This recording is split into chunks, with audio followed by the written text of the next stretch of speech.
Chers téléspectateurs, bonjour, bienvenue dans cette spéciale édition des mots qui nous entourent, consacrée aujourd'hui à la Covid-19.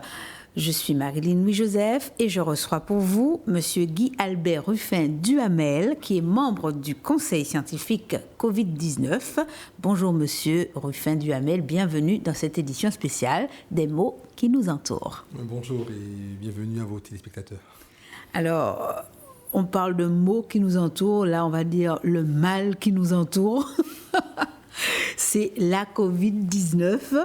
On a entendu beaucoup de choses, on entend des choses à droite et à gauche. Maintenant, il y a les réseaux sociaux qui ne simplifient pas les choses. Et il y a peut-être une petite psychose qui est en train de s'installer, pas seulement en Martinique, mais dans le monde entier. Et les voix s'élèvent contre le vaccin. Il y a des morts, on ne peut l'ignorer. Alors, on va essayer ce soir de rassurer nos téléspectateurs, les rassurer quant au vaccin, quant au choix qu'ils doivent prendre. Beaucoup attendent la dernière minute, j'ai entendu ça, on attend la dernière minute, beaucoup hésitent encore, beaucoup pensent que c'est pas, même qu'il n'y a pas de pandémie, on croirait à voir les manifestations, on se demande s'il y a vraiment une pandémie. On va d'abord rappeler les gestes barrières. Sont-ils utiles, oui ou non ? Mais absolument. Ça veut dire que je peux vous rassurer, vous confirmer qu'il y a vraiment une pandémie qui est préoccupante, une pandémie qui est embêtante, oui, qui dure depuis plusieurs mois, voire maintenant pratiquement 2 années. On arrive dans quelque chose de lourd. Mais il y a vraiment une pandémie et les gestes barrières sont importants. On ne peut pas aujourd'hui dire qu'on va faire l'impasse sur les gestes barrières. C'est quand même la solution, mis à part le vaccin qui est aussi important. Je rappelle quand même ces gestes barrières. C'est ça veut dire se laver les mains avec du savon et de l'eau le plus souvent possible, oui, se désinfecter les mains avec ces solutions hydroalcooliques, le port du masque est aussi important, donc il ne faut pas hésiter à le porter. Certains pensent que ça ne sert à rien. Non, le masque est très très important, son port, le respect d'une distance physique entre deux personnes, ce que nous faisons fort bien en ce moment. Exactement, nos téléspectateurs ont dû voir notre plateau transformé, voilà. Nous sommes très loin l'un de l'autre maintenant, ce qui n'était pas le cas avant, voilà. Mais parce que les gestes barrières sont importants, nous sommes obligés de faire cela. Tousser dans le pli du coude, oui, éviter les embrassades. Je sais qu'on est dans un pays où on a besoin de contact. Oui. C'est vrai que c'est très difficile, mais tant qu'on peut aujourd'hui, éviter les embrassades, éviter les rassemblements, si vous voulez, ces provisions qui sont favorables à la propagation de ce virus, qui, on le voit, est un virus qui va devenir de plus en plus virulent. On le voit avec notamment ces variants qui apparaissent au fil de l'eau. On est maintenant dans le variant Delta. Donc je crois qu'il s'agit d'une affaire sérieuse.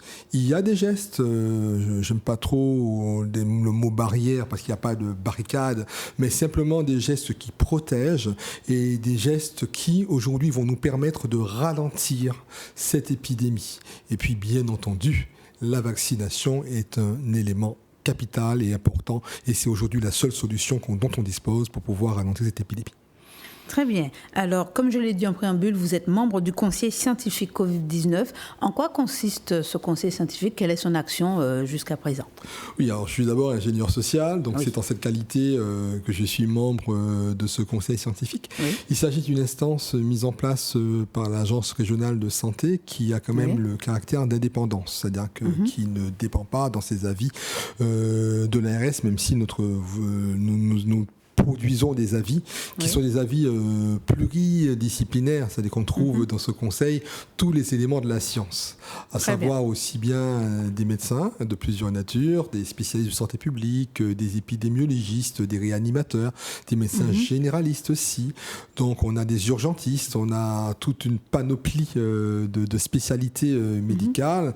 Et puis aux côtés des médecins, on trouve des personnes issues des sciences humaines et sociales, dont moi-même en tant qu'ingénieur ingénieur social, mais aussi M. Justin Daniel, qui est professeur d'université et qui est politologue. Et puis notre président, qui est Philippe Hunel, qui est maître de conférence à l'Université des Antilles, qui enseigne tout ce qui est le numérique et l'informatique. Donc on voit bien qu'on est vraiment dans un conseil capable de prendre des avis embarquant tous les domaines de la science et puis une réflexion indépendante, sérieuse, où on a vraiment des sujets qui nous préoccupent au tout début de l'installation du conseil. On a eu à statuer sur les questions notamment des masques, les gestes barrières, mais aussi les questions de voyage à l'époque où il fallait se faire tester, etc. Et jusqu'à maintenant d'ailleurs, il faut se faire tester. On a eu occasion aussi d'approcher, si vous voulez, des avis sur la vaccination et plus récemment un avis de nature un peu plus sociale, voire entre guillemets stratégique versus politique, sur effectivement la nécessité de parler au public, aux Martiniquais, en proximité et en tenant compte de ce qu'ils sont, de leur réalité de tous les jours et de traduire, si vous voulez, les messages qui sont difficiles parce qu'en fait, on est embarqué dans des mots qu'on ne connaissait pas. Hein. Les gens découvrent ARN, des génomes. Vous mettez les gens dans un bain et il faut tout faire vite et ça fait peur. Et c'est parce que ça fait peur qu'il faut accompagner cette peur-là. Il faut accompagner ce qu'on fait, notamment le confinement, notamment dès lors qu'effectivement qu'on s'adresse aux personnes et qui ont l'impression qu'on leur prend une part de liberté. Quand vous les confinez, vous les prenez une part de liberté. Quand vous les mettez du télétravail, la société va quand même très mal. Il n'y a pas que les personnes qui soient malades dans cette affaire, mais on a une société martiniquaise qui est aussi malade, d'où l'intérêt d'avoir interpellé les autorités sur la nécessité, en plus du médical, de faire un peu plus de lien social et de mettre un peu plus d'humain dans cette affaire. Très bien. Le conseil scientifique, il a été constitué il est pluridisciplinaire. Donc, si je comprends bien, il conseille l'ARS. Il conseille prioritairement l'ARS, mais il a vocation à conseiller toutes les autorités, tous les décideurs. En Martinique. En Martinique. Donc, c'est spécifique à la Martinique. Est-ce que vous savez s'il existe d'autres conseils scientifiques en France ou dans les DOM? Chacun a son conseil scientifique. Et si c'est le cas, est-ce que vous avez des liens entre ces différents conseils scientifiques? Alors, il y a un conseil scientifique national. Oui. Probablement, d'autres régions ont dû instituer des conseils scientifiques pour conseiller leurs autorités au niveau régional.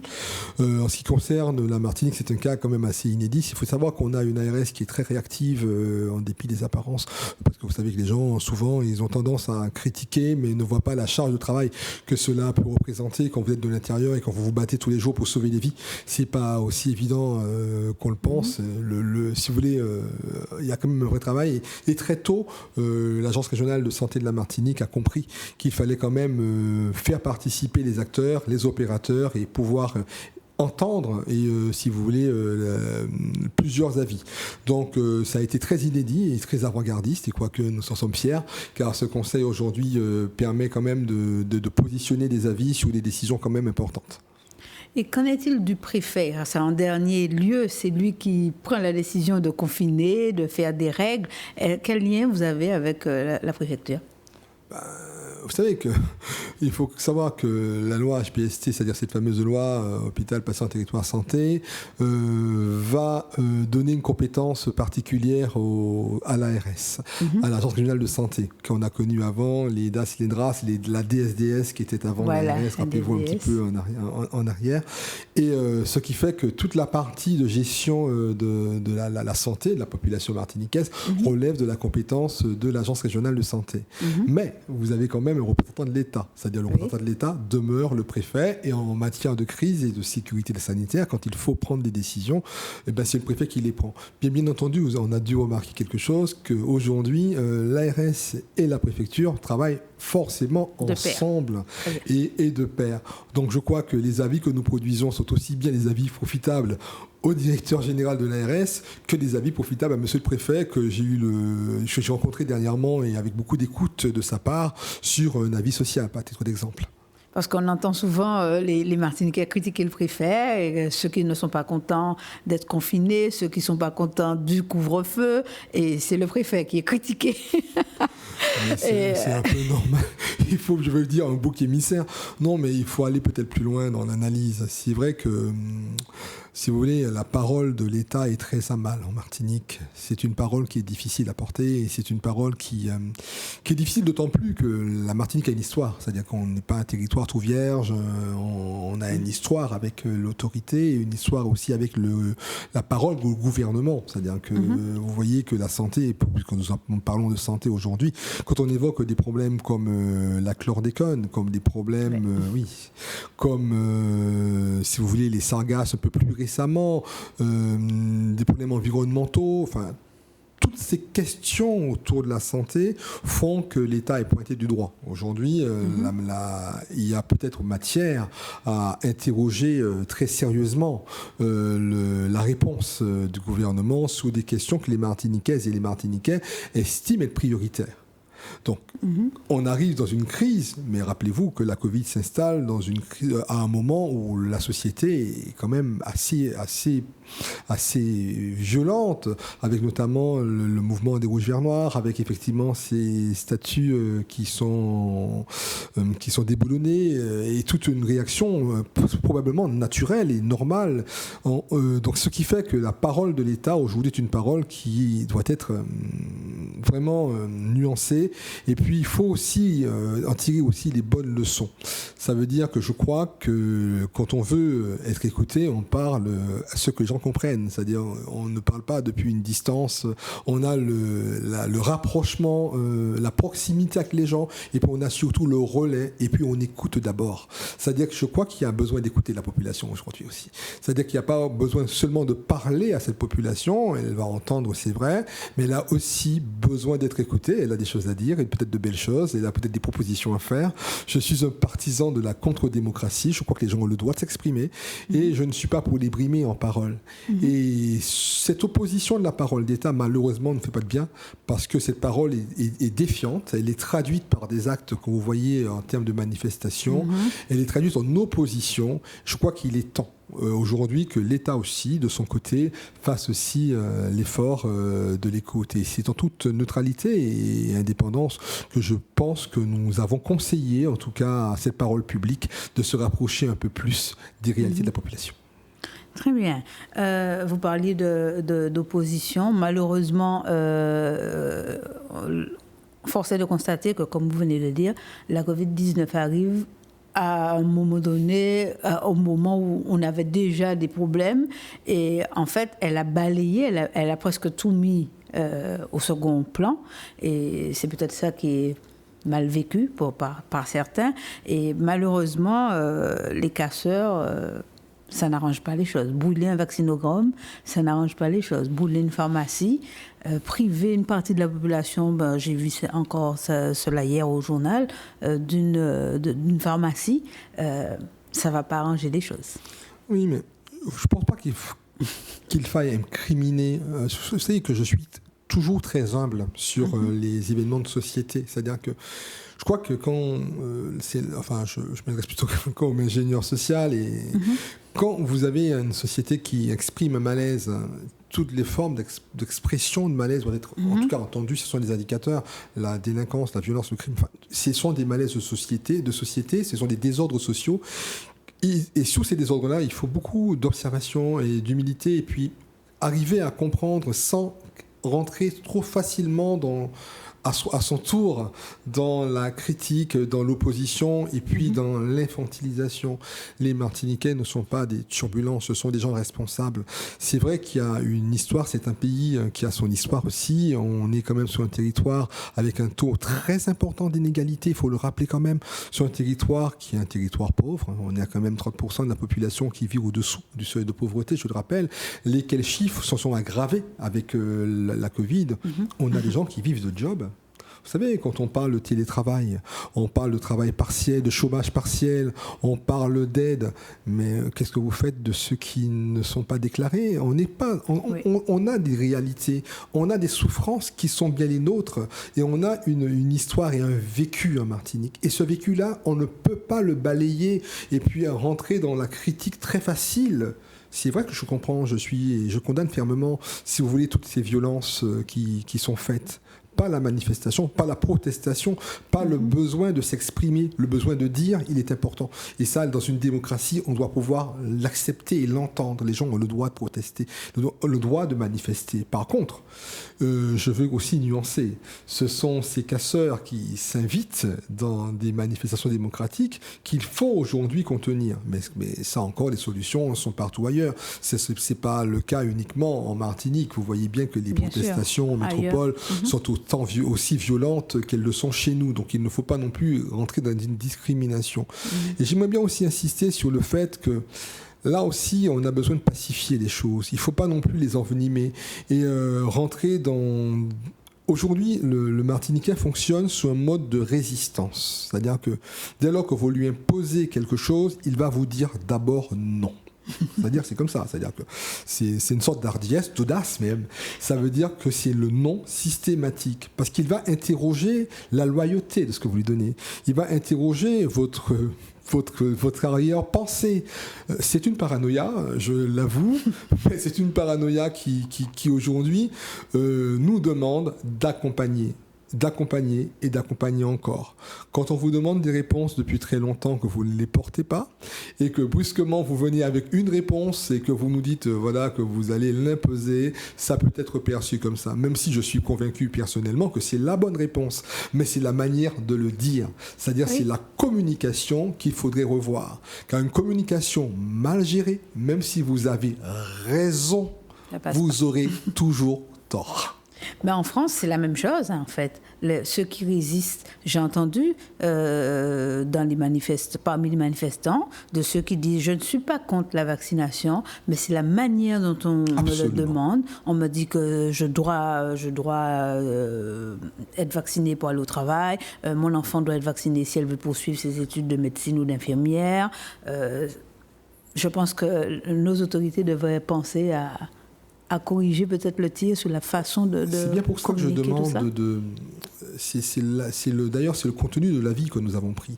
C'est trouver de nouveaux locuteurs, c'est-à-dire permettre qu'il y ait des relais en proximité. Les gens ne comprennent pas les messages de la même manière. Vous ne vous adressez pas à un public, je veux dire, avec un peu aisé, faut y aller, avec une insertion professionnelle, à une personne dans un quartier qui ne sait ni lire ni écrire. Il y a quand même un illettrisme ici aussi, on ne faut pas l'oublier. Vous avez quand même un taux d'handicap, vous avez des gens vulnérables, des publics extrêmement fragiles, et tout ça, c'est le peuple martiniquais. Aujourd'hui, on ne peut pas faire semblant de penser que tout le monde a Internet et puis que tout le monde pourra imprimer une attestation parce qu'on leur a dit de télécharger tout ce Covid. On est quand même conscient qu'il y a une fracture numérique en Martinique, on ne le découvre pas. On est quand même conscient que si on met des enquêtes sur Internet, qui fera les enquêtes? Les gens qui ont Internet et les autres. Ce ne sont pas des Martiniquaises et des Martiniquais. Et tout le monde n'utilise pas Internet de la même manière. Et puis tout le monde n'utilise pas de la même manière. Et puis, et puis ceux qui l'utilisent ont le droit de choisir autre chose que les sites de l'État. Donc vous savez qu'aujourd'hui, c'est le relais. Et puis, il n'y a pas qu'un seul média. On ne peut pas penser que les gens, vous me recevez aujourd'hui sur votre plateau, et je vous remercie, c'est quand même un média qui concerne des Martiniquaises et des Martiniquais qui regardent Graphé TV, c'est ça votre plateau. Oui. Donc, et puis, il faut leur parler aussi là. Il faut aller les rencontrer là où ils sont. Et je crois qu'aujourd'hui, cette démarche d'humilité, cette démarche de communication en proximité des réalités et des vécus des groupes et des communautés, d'expression, de vie, des cultes peut-être. Et cette démarche, aujourd'hui, il faut la mettre en place. On n'arrivera à rien si aujourd'hui on considère qu'il y a un centre de décision qui s'exprime depuis les grandes chaînes de télévision et les grands médias et qui n'a pas besoin de faire le face-à-face, la rencontre, la confrontation d'idées et puis d'écouter la parole la plus éloignée et puis peut-être de retraduire avec le bon langage, là où les gens comprennent mieux les choses. Justement, puisque nous consacrons donc cette édition à cela, on va en venir à parler des différents vaccins. Comme vous venez de dire, il faut s'adresser à tout le monde. Tout le monde, peut-être, ne regardait pas les infos avant aussi, fréquemment, et puis maintenant, subitement, ils entendent qu'il faut mettre le masque, ils entendent qu'il y a un vaccin, ils entendent qu'il y a l'attestation, et là, ça génère encore une peur, et comme vous dites, peut-être cette peur, c'est le nom, on se cache derrière le nom parce qu'on ne connaît pas. Alors, on va un petit peu démystifier, on a parlé de différents vaccins, c'est vrai que vous n'êtes peut-être pas spécialiste des vaccins, mais on a parlé, on va voir s'afficher, de différents vaccins, du Pfizer, du BioNTech, du Moderna, du Sputnik 5, de l'Oxford, de l'AstraZeneca, du Sinovac. La liste n'est pas exhaustive puisqu'il y avait celui de la République dominicaine, celui des Brésiliens, celui des Américains. Alors, ça aussi, c'est un... Voilà, subitement, tout le monde se trouve envahi de noms. On ne sait pas quoi choisir. Finalement, celui-là n'est pas bon, celui-là est bon. Là encore, on se dit, bon, mais comme ils ne sont pas encore sûrs, on ne va pas prendre. On ne va pas prendre. Alors, ma première question est, quel vaccin, pas quel vaccin choisir, puisque la France a déjà choisi pour nous. Comment se retrouver face à cela? Les vaccinés des États-Unis ne peuvent pas aller en France. Ils sont en pourparlers. Est-ce que c'est vrai qu'un vaccin est meilleur qu'un autre? Est-ce que c'est vrai? Alors, je ne sais pas, je laisserai tous ces grands techniciens, mais vous avez vu, même moi qui les côtoie tous les jours, je perds mon latin. Et pour ne pas dire mon créole. Mais ce serait peut-être plus martiniquais de dire ça. Mais très honnêtement, on est rentré dans une espèce de tendance, de mode, de marketing, de vaccin plus sexy que l'autre. Non, mais je crois qu'il faut un moment être un peu réaliste. Ce qu'il faut retenir, c'est-à-dire que le vaccin a une fonction. Oui. La fonction est de ralentir cette épidémie et d'arriver un jour à faire disparaître ce virus qui tarde depuis trop longtemps avec nous là sur cette planète. Et le vaccin aussi permet à une promesse. La promesse n'est pas d'empêcher forcément d'avoir la maladie, bien sûr ça empêche, mais d'empêcher les formes graves.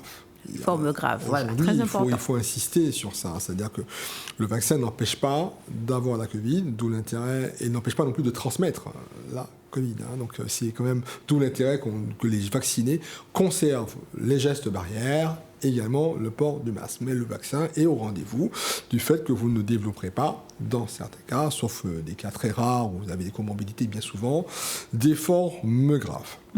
Aujourd'hui, nous avons en Martinique ce fameux vaccin de Pfizer que nous prenons. C'est le seul en ce moment? Oui, c'est le seul en ce moment, ce Pfizer que moi-même j'ai pris, qui est ce vaccin qui a une promesse relativement intéressante. Ça dépasse le taux des 90 à 95% des évitements de la maladie et qui montre quand même une efficacité clinique relativement intéressante. On voit que très très peu de personnes vaccinées, contrairement à tous les messages qu'on pouvait faire passer, se retrouvent hospitalisées. C'est-à-dire qu'on a quand même très peu de personnes à l'hôpital, pour ne pas dire 2, 3, enfin c'est pas plus que ça, mais pas en réanimation. C'est-à-dire que c'est ça, c'est ces formes graves-là. Et on rappelle à nos téléspectateurs qu'en ce moment, l'hôpital est saturé. La réanimation, c'est un euphémisme, madame. La réanimation, qui n'était pas conçue pour des pandémies, est en ce moment saturée et on doit fermer des services, on doit mettre au second plan des maladies graves, sérieuses, et le fait qu'il y ait le coronavirus n'empêche pas qu'il y ait des arrêts cardiaques, qu'il y ait des dialysés, etc., et des accidents de la route. La vie continue, donc il faut pouvoir être capable d'accueillir ces malades. Donc, comme je disais tout à l'heure, la Covid arrive au plus mal, mais elle ne peut pas. Il n'y a pas de mot pour dire ce qu'elle cause à l'hôpital. L'hôpital est saturé et il est saturé partout. C'est pour ça que je reviens à la solution, c'est-à-dire la vaccination. Ouais. Si vous voulez, c'est un moyen de ralentir cette épidémie qui se propage de manière massive. C'est-à-dire que je suis une personne je n'ai pas peur des mots, car je pense que les mots servent à dire des choses. Et les mots que j'emploie, ce sont des mots justes. Aujourd'hui, nous avons un système hospitalier sur haute tension, c'est-à-dire que je suis très inquiet, mais vraiment très très inquiet et très préoccupé par ce qui se passe aujourd'hui. Et les chiffres que nous avons, en fait, ce sont vraiment même pas les vrais chiffres, puisqu'il y a des gens qui ont le Covid et qui se soignent à la maison et qui ne déclarent pas forcément qu'ils ont eu le Covid. Donc, même les chiffres que nous avons sont en dessous de la réalité. Et puisque hier encore, j'ai entendu au journal une infirmière dire qu'il y a des gens qui pensent qu'on grossit les chiffres, que c'est pas vrai. Et c'est pour faire peur encore une fois. J'ai entendu une dame me dire, on vous dit ça, on vous dit que l'hôpital est saturé, c'est pour que vous puissiez aller prendre le vaccin. Donc tout est bon pour décourager alors que c'est une réalité. C'est pour ça que je vous dis que on dit ça. On, c'est qui ? C'est simple. Hein. Voilà. C'est les décideurs publics, c'est ça. On vous dit ça. Parce que derrière, pour eux, il y a un intérêt à ce qu'on vende du vaccin ou qu'on donne aux gens quelque chose qui les tueront. Enfin bref, c'est un peu cette théorie un peu complotiste. Mais ça, il faut t'excuser. On est quand même dans une période de stress. Et puis, vous savez que ça fait longtemps que ça dure, ça. On en parle, mais c'est épuisant. C'est-à-dire que depuis le mois de janvier-février 2020, voilà. Il n'y a pas un seul jour que vous n'ouvrez pas votre télévision avec effectivement une image de Covid. Et puis imaginez-vous les enfants qui vont pratiquement là et qui vont dans leur deuxième année là, qui sont nés, qui ont peut-être rarement vu des gens sans masque. Hein. Vous savez qu'on a fait muter des choses, on a fait muter des valeurs, on a vu des personnes isolées, on a vu des gens en EHPAD, des personnes qui ont peur. Et puis imaginez-vous que quand on vous martèle de ça, et puis on vous dit maintenant que la réanimation est remplie, ce qui est vrai, la peur est encore là. En même temps, on vous dit qu'il faut prendre un vaccin et vous n'avez pas tout ce qui vous permet de prendre cette décision.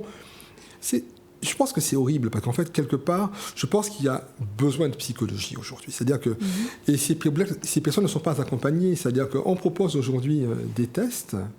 On propose des masques, on propose du télétravail, mais on propose quoi comme accompagnement psychologique de la population ? Et les gens se font accompagner par qui ? Si vous êtes pris de panique chez vous, à des moments, vous savez que vous êtes seul avec toutes ces informations. Et puis maintenant, même le fait de faire un choix, de dire est-ce que je me vaccine, il y a des gens qui ont besoin d'être accompagnés psychologiquement pour faire ce choix-là. Et le lien est mis à mal puisqu'on nous demande de rester chez nous, d'éviter de rencontrer trop de monde, etc. Voilà. Donc, il n'y a même pas compliqué. c'est ce que je vous dis, c'est-à-dire qu'aujourd'hui, on n'a pas le droit. Ce serait criminel de blâmer une population parce qu'elle ne réagit pas. Elle réagit comme elle peut. Comme elle peut. Et, mais il faut accompagner. J'insiste, parce que cet accompagnement social, ces relais d'association, même les cultes, absolument, heureusement qu'il y a les cultes. Vous vous rappelez pas, à l'époque, quand on avait dit aux gens le tout confinement, que les cultes étaient, etc., mais heureusement que les gens ont le droit d'aller aux cultes, que ce soit, peu importe les cultes, je n'en pratique aucun, mais heureusement qu'ils ont le droit de s'exprimer dans là où ils posent effectivement des éléments en cohérence avec leur foi et le peu d'espérance qu'ils peuvent avoir avec une vie autant occultée avec cette maladie. Donc je crois que l'accompagnement est nécessaire.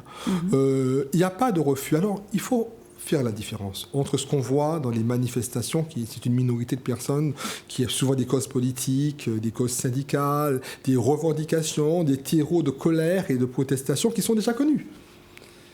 Et qui sont potentialisés par un élément comme la Covid et maintenant un élément comme le pass sanitaire. Mais dans les 85% de personnes qui ne sont pas encore vaccinées, il y a peut-être 5% de manifestants.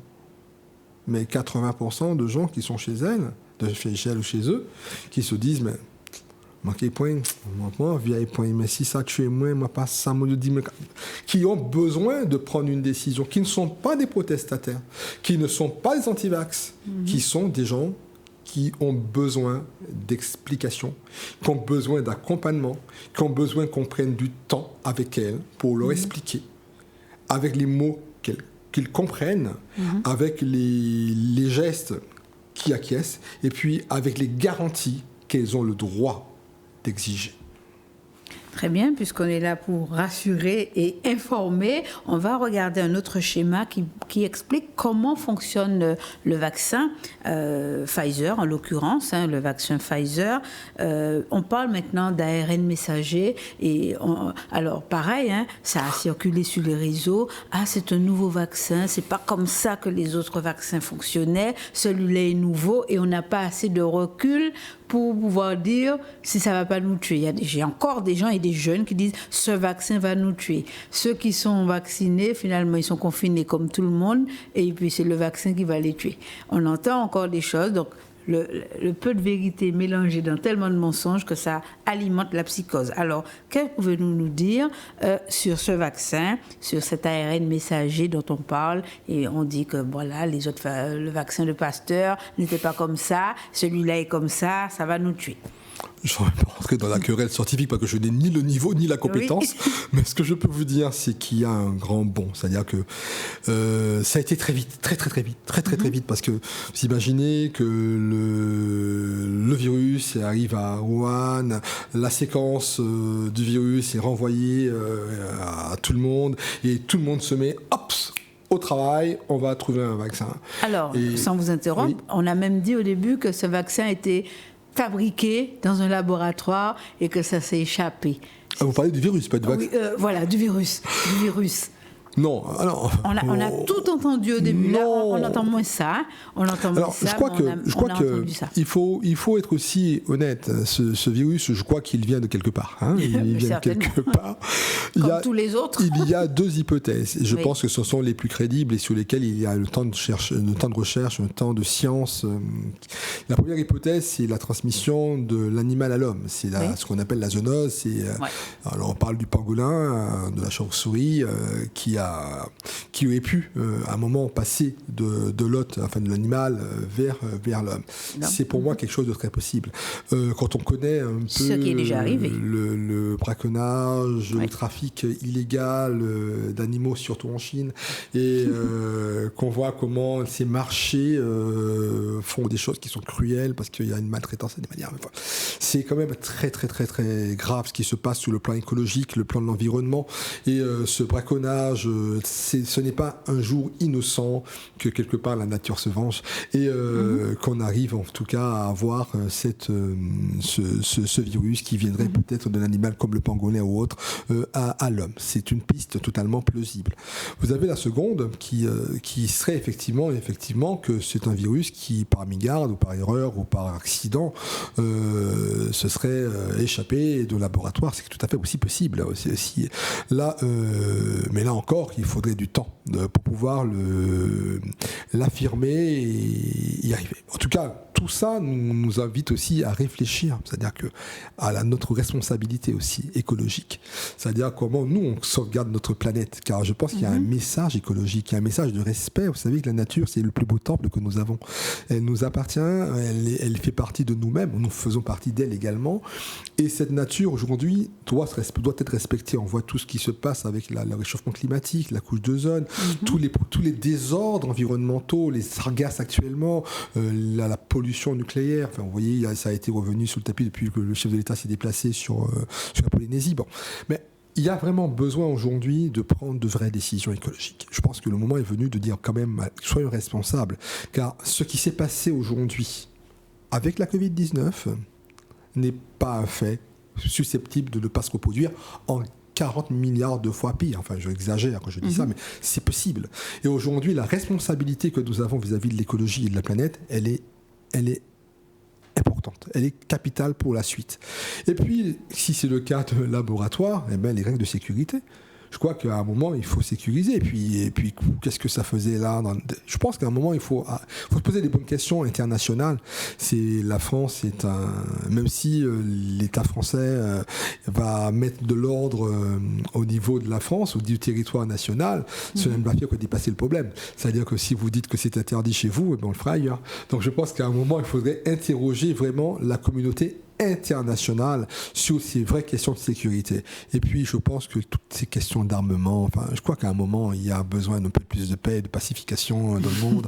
Et puis, il faut revenir à des choses plus importantes. Et on voit bien que nos propres armes se retournent contre nous-mêmes et nous tuent. Donc, souvent, on est à l'abri de rien.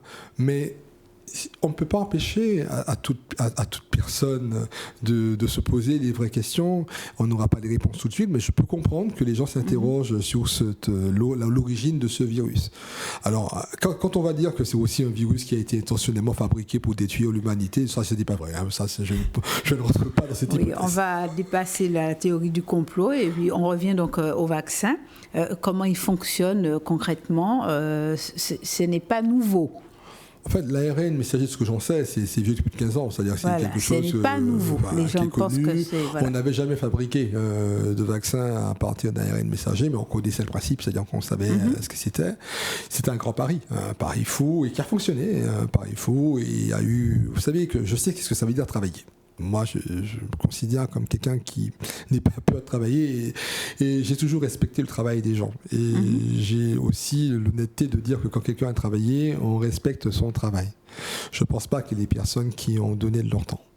Parce qu'ils étaient conscients qu'il y avait ce vaccin à fabriquer. Ils étaient conscients que la planète était en danger, qu'il fallait faire vite et qu'il fallait donner une réponse planétaire.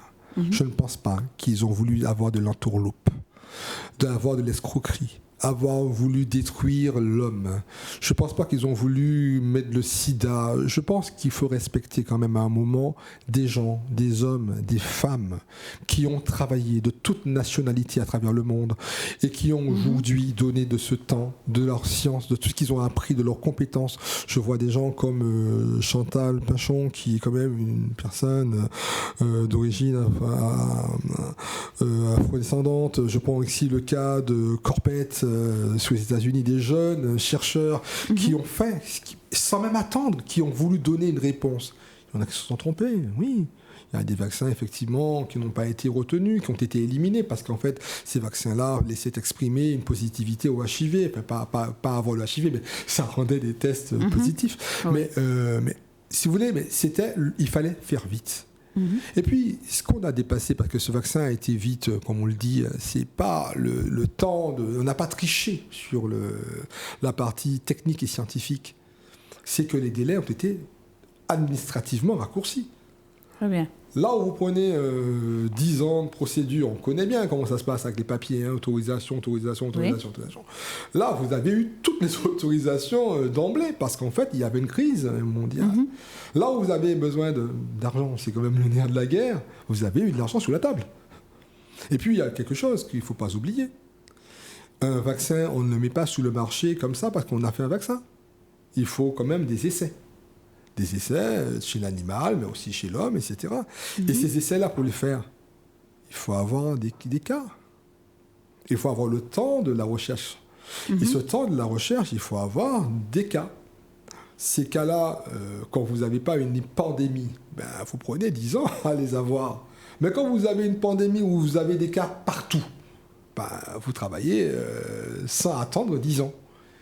Donc, ce n'est pas le temps de fabrication de ce vaccin, c'est surtout les temps qui ont été écourtés parce que, administrativement, les choses ont été vite. Financièrement, les choses étaient là. Et puis, les essais, on avait de quoi travailler. Il y avait des malades. Il y avait des gens qui avaient la Covid. Il y avait des malades. Donc, si vous voulez, ça raccourcit. Et puis, ce vaccin, on ne pensait même pas qu'il allait tenir ce pari-là. On était plutôt à se dire, on y va, on va ce vaccin sur 60%, c'est bon, je signe. Mais là, on a des vaccins qui vont jusqu'à 80, 90%, 95% de protection. Donc, c'est quand même un grand espoir. Et puis, alors, est-ce que ça donne le cancer ? Alors, personne ne peut répondre à ces questions-là. Le cancer ou autre chose ? Oui, parce que, bon, vous savez, on ne peut pas se dire qu'on prend quelque chose, aussi tenté votre herbe à pic que dans 30 ans ou 40 ans. Vous voyez qu'il y a des médicaments qui ont longtemps circulé et qu'après plusieurs années, plusieurs dizaines d'années, on a dit qu'ils les enlèvent. C'est-à-dire qu'aujourd'hui, mais il est très peu probable. Il est très peu probable. Est-ce que vous dites qu'il faut y aller ? Il faut y aller, il faut se vacciner. C'est pas la peine d'attendre 30 ans. Moi, ce que je dis... Parce qu'on n'est pas sûr de voir 30 ans arriver. Vous savez que moi, je ne dis pas aux gens qu'ils font, parce qu'en fait, je crois que c'est le corps des personnes leur appartiennent. Le corps des gens ne m'appartient surtout pas, et encore moins à l'État. Donc, par contre, ce que je peux dire, c'est qu'aujourd'hui, personnellement, et de ce que je connais de ce vaccin, il y a suffisamment de garanties. Et le bénéfice-risque a été suffisamment étudié pour que ce vaccin soit sans danger pour une population. Donc, pour moi, très personnellement, il n'y a pas de danger de prendre aujourd'hui un vaccin anti-Covid. Le préfet, il semblait un petit peu agacé lors de sa dernière allocution quand il a parlé de la période de test. Il a dit il a bien expliqué que ce sont les tests de nocivité sont terminés. Parce que les gens disent souvent, et on entend encore des gens dire, la période de test n'est pas encore terminée. Ah non, ça c'est terminé depuis très longtemps. On sait aujourd'hui que ce n'est pas un vaccin nocif. Hein. Donc il y a toujours des essais indésirables comme dans tout produit. Mais aujourd'hui, quand on voit que des milliards de personnes vaccinées, si nous avons quelques dizaines de milliers de morts, c'est 0, je sais pas, 0... Et ce n'est pas le vaccin qui les a tués. Mais non, c'est bien ce que je dis. Donc c'est pour ça que j'insiste dessus. Mais comme je dis, il ne faut pas non plus le dire comme si on avait raison et que l'autre a tort. C'est-à-dire que, et que sinon, c'est un discours de sourd. C'est-à-dire que chacun sera campé sur sa position. Il ne faut pas avoir peur de se remettre nous-mêmes en question aussi. Et c'est ce que j'essaie de faire, dès que je le peux. Je suis une personne qui... pour moi, il y a un état qui... je vis du doute. Parce que je crois que... Je doute de moi-même beaucoup, parce que c'est le doute qui fait avancer la science. C'est-à-dire que ce que vous savez aujourd'hui, vous saurez autre chose demain. C'est-à-dire qu'aujourd'hui, on avance à petits pas et on a l'humilité de dire que pour le moment, voici ce qu'on sait. Donc, aujourd'hui, les tests de nocivité sont réalisés. Aujourd'hui, ce vaccin n'est pas nocif. Et ça, il faut le savoir. Il n'y a pas de problème à ce niveau-là. Est-ce que ce vaccin va rentrer dans le génome ? Alors, je ne suis pas... c'est pas ma matière, je suis des sciences humaines et sociales, mais mes collègues des sciences plus exactes savent aujourd'hui que ce vaccin n'entre pas dans le génome. Il ne pénètre pas le génome. C'est non. La réponse est clairement, aujourd'hui, le consensus médical, il est totalement international. Le consensus est que le vaccin ne pénètre pas dans le génome. La réponse est non. Donc, qu'est-ce qu'on veut ? Est-ce qu'on veut pas se faire vacciner, en même temps continuer à vivre normalement, en même temps faire semblant qu'il n'y a pas de virus, en même temps tomber dans le complotisme, libre à tout le monde de le vouloir. Mais je crois que quand on est responsable et qu'on a un devoir et qu'on comprend que nous sommes tous mariés l'un à l'autre, c'est qu'il y a une solidarité autour de ce qui se passe là, et bien, à défaut de se faire vacciner pour soi, on le fait aussi pour les autres. C'est aussi un geste de générosité, un geste de partage, car plus vite on sera vacciné et plus on aura en tout cas pris le temps de faire revenir un peu la vie comme elle était un peu plus avant. Ça, j'ai bon espoir, mais malheureusement pour certains, heureusement pour d'autres, mais en tout cas, pour le moment, la solution est la vaccination. Très bien. Alors, puisqu'on parle de vaccin, on va aussi parler, vous avez parlé de mon petit Herbapic. Est-ce que vous êtes au courant où en sont les recherches en ce moment concernant l'Herbapic qui a été testé dans un laboratoire en Guadeloupe, il me semble? Oui, c'est M. Henri-Joseph. C'est des recherches très intéressantes sur l'Herbapic, mais il n'y a pas que l'Herbapic. En fait, je pense que nous avons une pharmacopée locale, caribéenne, même quelquefois endémique à notre pays. Je pense qu'on ne la travaille pas assez, en fait. On a tendance à la mettre de manière secondaire. Je crois qu'il y a un retour, parce que la nature, et tout à l'heure on parlait de la protéger, mais elle le rend bien quand on la protège. Elle essaie de le rendre aussi. Et aujourd'hui, l'Herbapic semble être quelque chose qui agirait sur l'immunité. Mais comme je vous disais tout à l'heure aussi, il faut des essais. C'est-à-dire qu'on ne peut pas non plus dire ça gratuitement. Il faut connaître les dosages, la nocivité. Il faut avoir aussi suffisamment de personnes dans ces essais-là pour pouvoir aujourd'hui affirmer ça. Je crois que c'est introduit. Il n'y a pas de rejet de cela. Mais il y a un temps de la recherche pour l'affirmer de manière rigoureuse en sciences.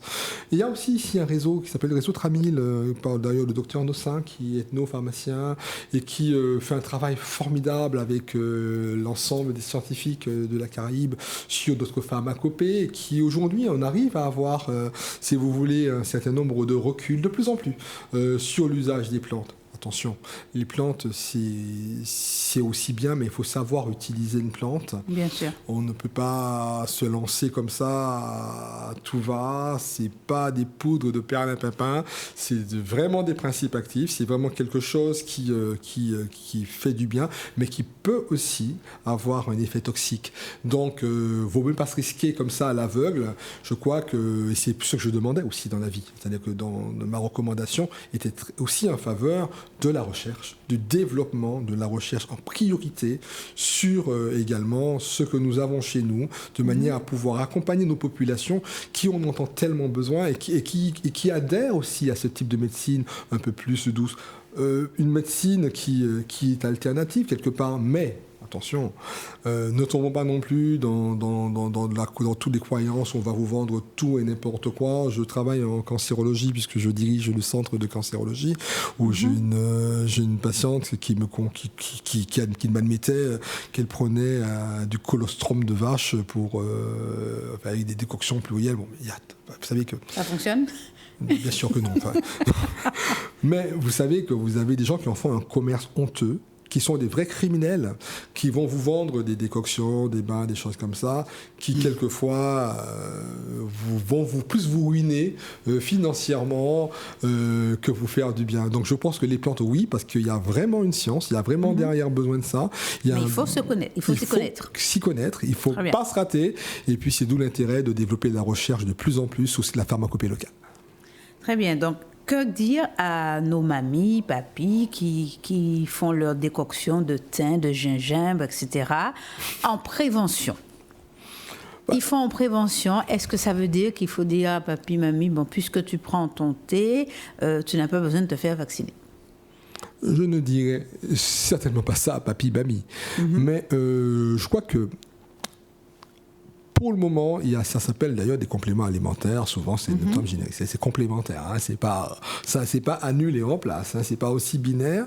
Je crois qu'il faut avoir un vrai dialogue avec son médecin. Je crois que c'est ça aujourd'hui le message. C'est consulter son médecin et puis être vrai avec son médecin, lui confier ce qu'on fait, lui dire voilà, mais je prends telle herbe, etc. Comment parler à son pharmacien. Et je pense qu'il faut échanger et pas rester avec une pratique et puis le cacher au médecin, car souvent les malades font ça, ils prennent le médicament et ils ne disent pas qu'ils font quelque chose à côté et ça peut avoir des interactions. Exactement.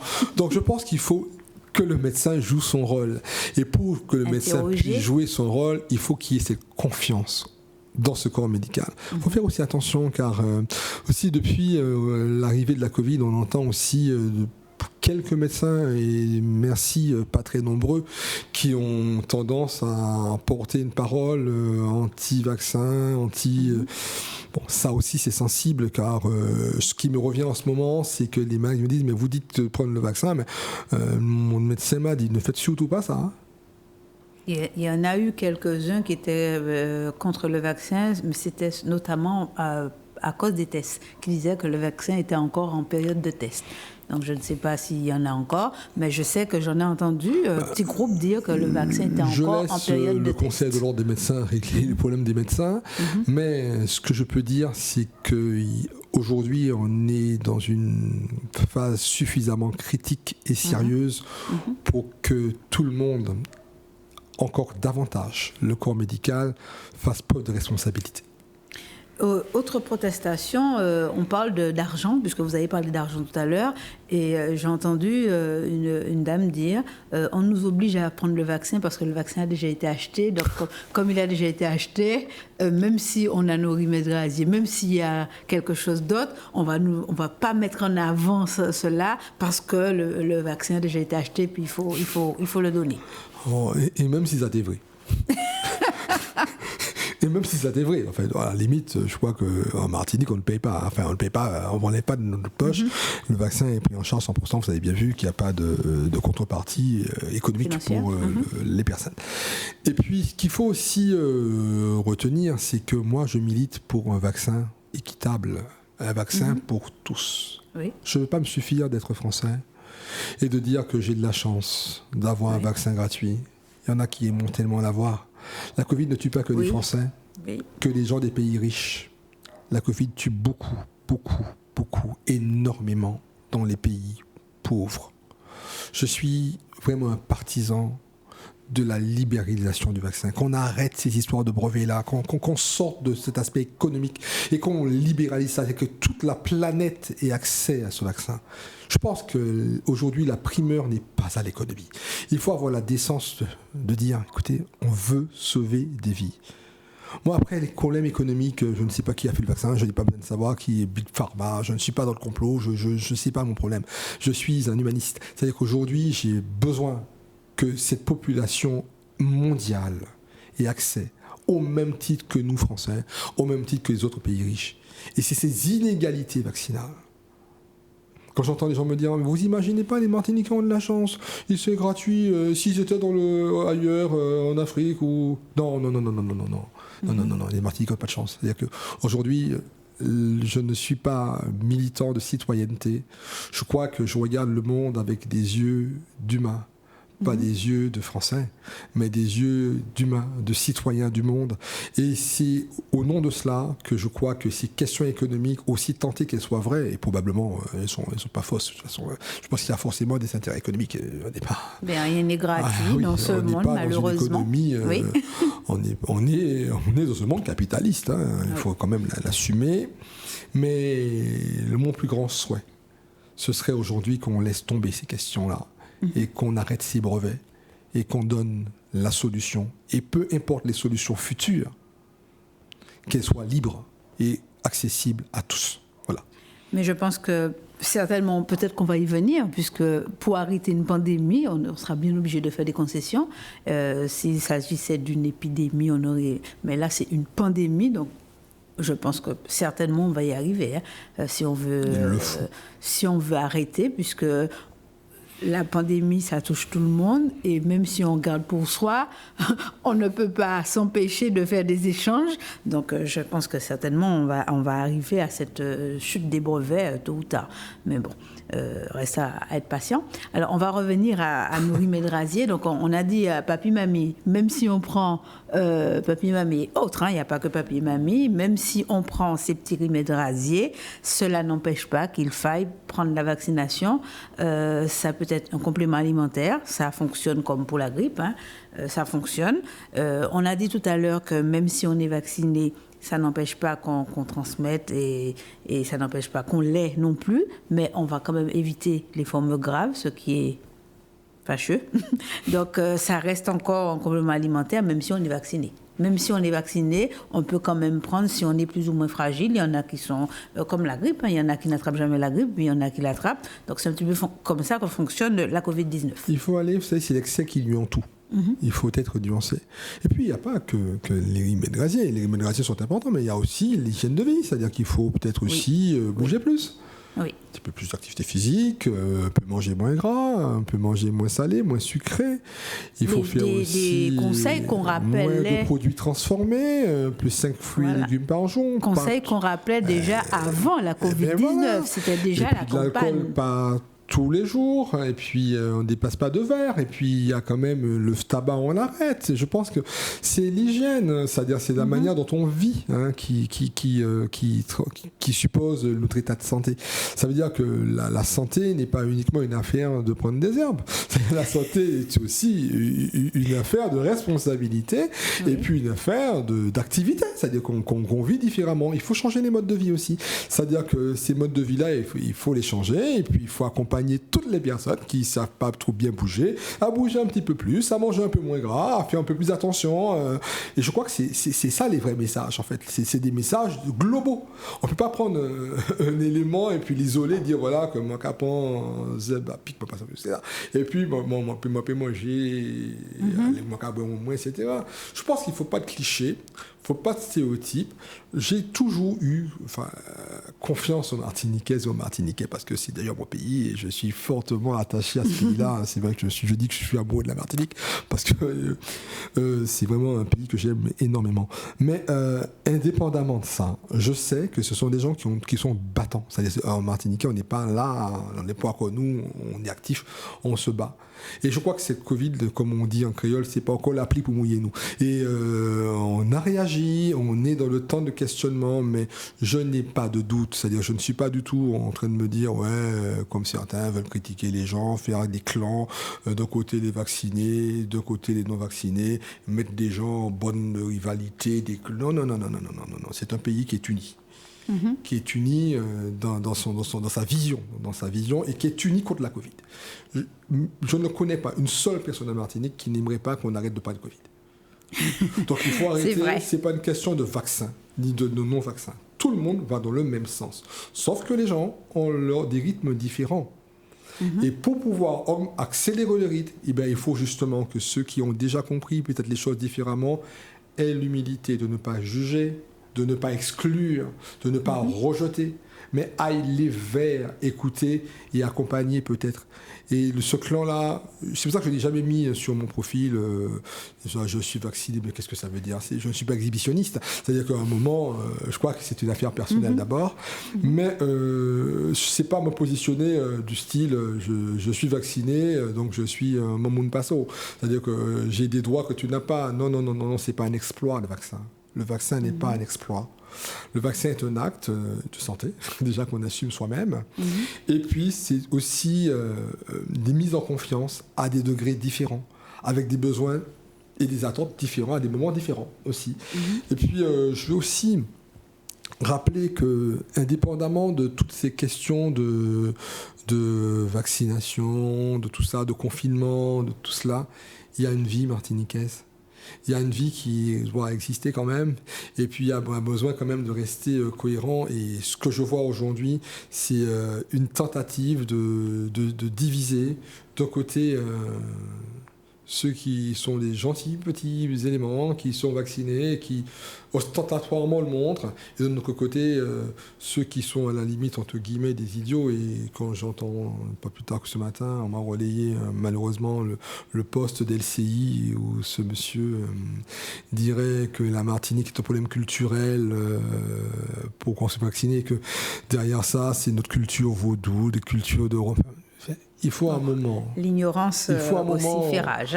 Je pense qu'il faut à un moment comprendre que ce n'est pas en injuriant, bien sûr, en méprisant qu'on n'arrivera à rien, mais au contraire, peut-être que la réflexion fera que ce pays-là sera peut-être plus en avant qu'on ne le pense.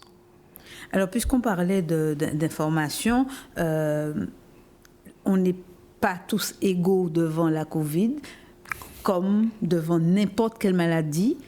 Comme vous l'avez si bien rappelé, plus on n'est pas égaux, c'est par rapport à notre style de vie, à notre hygiène de vie. Donc, on ne peut qu'encourager nos téléspectateurs à continuer à suivre les conseils que l'ARS et d'autres donnaient avant la venue de la Covid. Continuer à manger 5 fruits et légumes par jour, continuer à avoir une activité physique régulière, continuer les gestes barrières, continuer à se laver les mains si on avait relâché, continuer à garder une hygiène de vie. Ça, c'est valable pour toute maladie.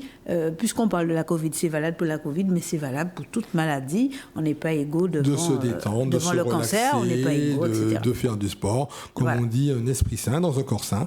Il faut tout donner pour que les gens soient épanouis. Voilà.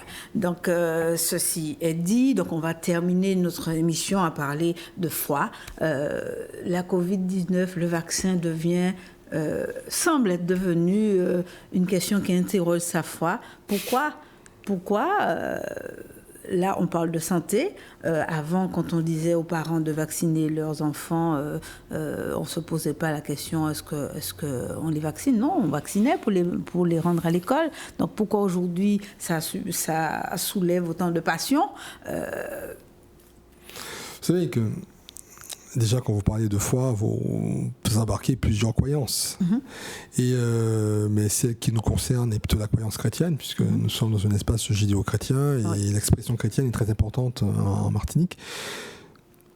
On est dans une dimension planétaire, là.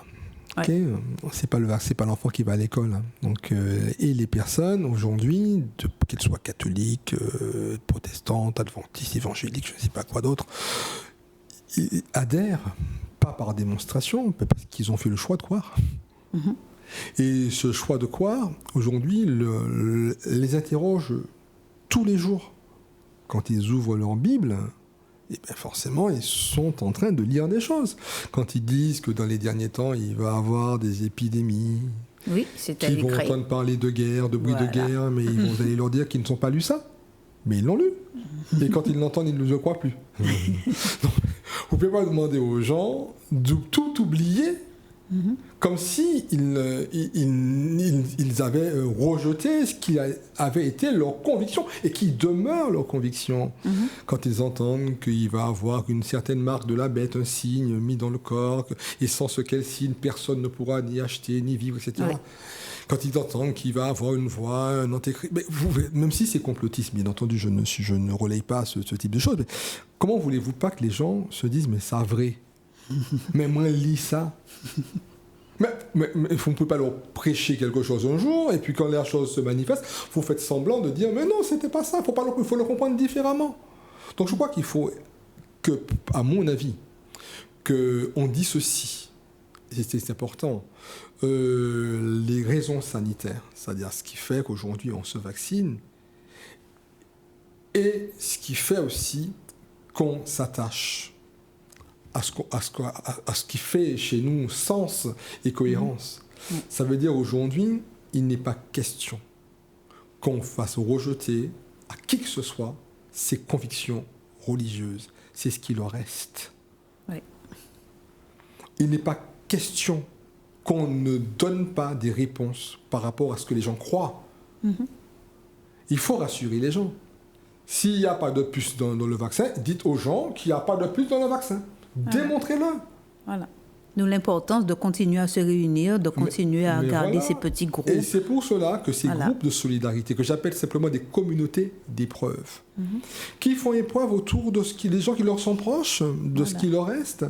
Il y a des gens qui s'accoutument, qui prennent la messe ou le culte par Internet, qui prennent même... Alors, j'ai un ami qui est évangélique, qui me disait qu'elle prenait la Sainte Seine chez elle. Mais pourquoi pas? Ils ont maintenu. Il y en a qui les gens se sont organisés, qui ont trouvé des manières de faire. J'ai le recul de la laïcité, car personnellement, je ne défends aucune congrégation particulière et je m'impose le respect de tous les cultes. Et la laïcité, pour moi, n'est pas le rejet de la foi, mais le respect de toutes les convictions et de toutes les foi telles qu'elles sont. Et c'est ce qui m'intéresse. Donc aujourd'hui, en venant sur votre antenne, je pense que je n'écorche aucun de mes principes, bien au contraire. Mais ce que je dois dire aujourd'hui, c'est que quand on veut parler à une population, on parle à la population avec ce qu'elle a, ce qu'elle est, ce qu'elle croit, ce qu'elle adhère. On ne peut pas lui demander de rejeter ce qu'elle a construit d'identitaire pour lui mettre notre identité. C'est une autre forme de colonisation et à laquelle je n'adhérerai jamais. Très bien, Monsieur Guy Albert Ruffin Duhamel, merci pour cet entretien. J'espère que nos téléspectateurs ont moins de doutes maintenant. On a dit les choses clairement. On a essayé d'expliquer aussi bien qu'on pouvait le faire, comment fonctionne le vaccin, etc.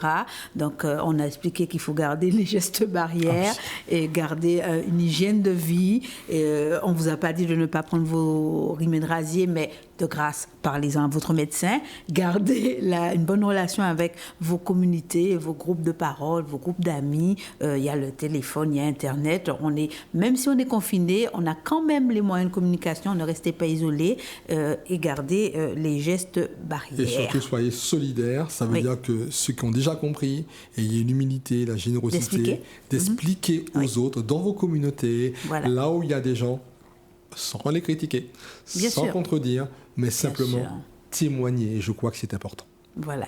Merci beaucoup d'être venu pour ce moment d'échange autour de la Covid-19 et merci à vous, chers téléspectateurs, de nous avoir suivis. C'était une édition spéciale des mots qui nous entourent. Bonne soirée sur Café TV.